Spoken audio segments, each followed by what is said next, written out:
As much as we don't like it, the unfortunate fact remains that costs are rising all around us, and not just the cost of electricity. We roll our eyes when the price of a postage stamp goes up. Or how about the price of a gallon of gas these days? Or a pound of butter? Perhaps we gripe as well when electric rates increase, but what would we do if our refrigerators or freezers could not run? Or what about our toasters, our well pumps, our welders, our coffee makers?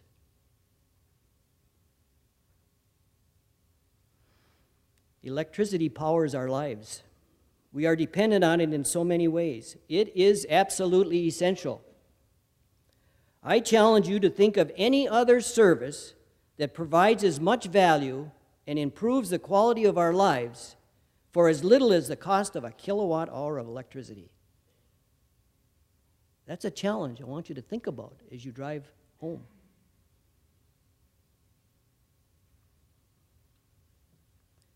In fact, at today's prices, a day's worth of electricity is less than the cost of a gallon of unleaded gas.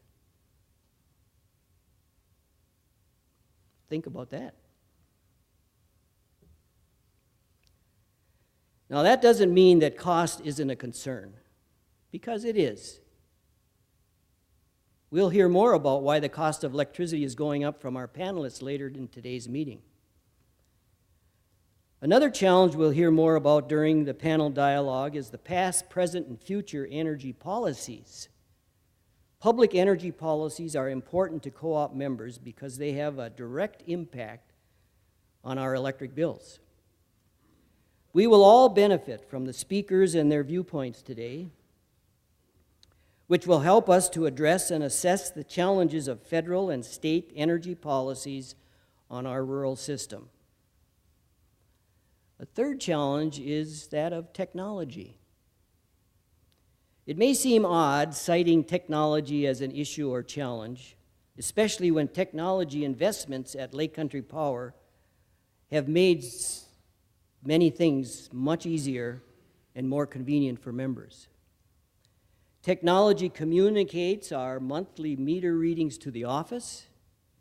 It allows us to pay bills online, and we can check our outages through an outage viewer on the co-op website. Yet, technology takes resources to maintain and to use and to operate. It makes our lives better in so many ways, but like your home computer or your cell phone or your internet virus software, there is cost associated with every advancement or upgrade. And just like your favorite fishing gear, technology improves the way we do things and provides value in return.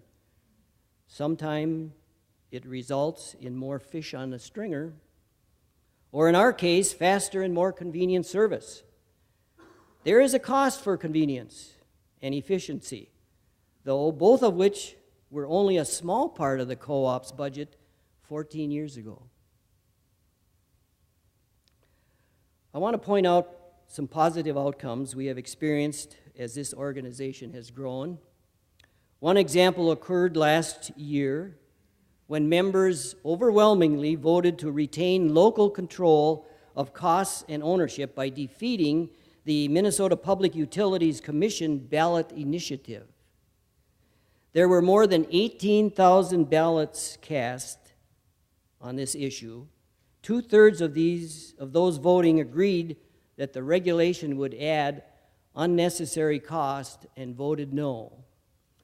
In your annual report, there's an article by our general manager relative to the cost of that ballot initiative.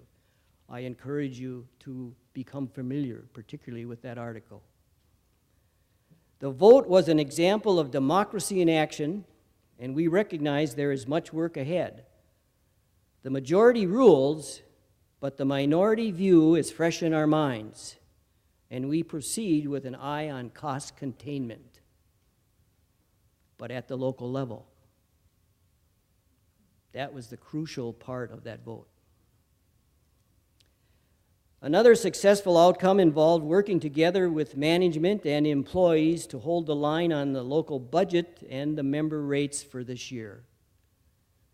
To do that, employees accepted cuts to scheduled increases in wages and benefits. Both the union and non-union employees were involved. Achieving concessions wasn't easy with a collective bargaining agreement in place, but by coming together, it worked out, and it demonstrates to members that we're in this together and working for you. On behalf of the board, I thank Lake Country Power employees for their commitments to serve and for understanding the concerns of members at this time. I also wish to thank General Manager Rick Lemons and his staff. Rick, as you know, this board has very high expectations. And while we have only one employee who reports to us directly, and that's you, Manager Lemons, you direct a highly motivated and professional group. We commend you on the group, your supportive group.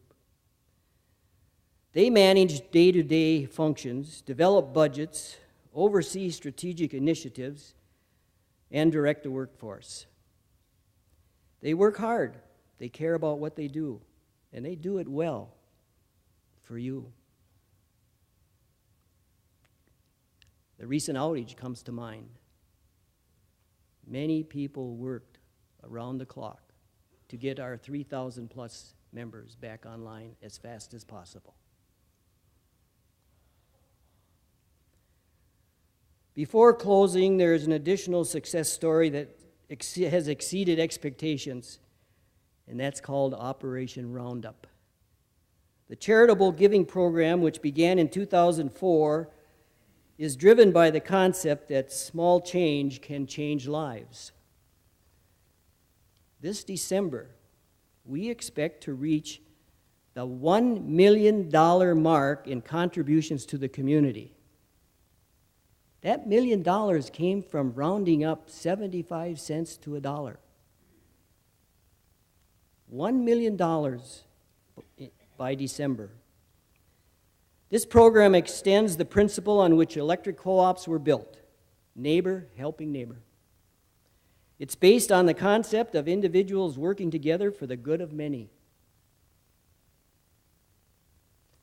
Whether it's an area food shelf, hospice care, or elder service assistance, Operation Roundup helps people and programs because more than 70% of you round up your electric bill every month.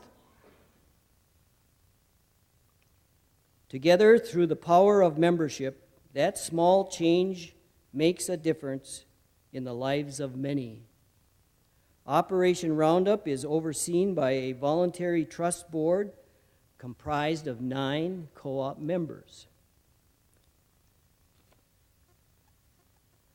We are grateful to these 9 members for their dedication and work year after year since 2004 for the benefit of our community. $1 million to the community. Now I ask that you please give your attention to a video presentation that captures the spirit of a generation that gave birth to electric co-ops in the region 75 years ago. It's a generation that has grown and matured, and to whom we owe so much in so many ways. And this morning, we look back with thanks and appreciation.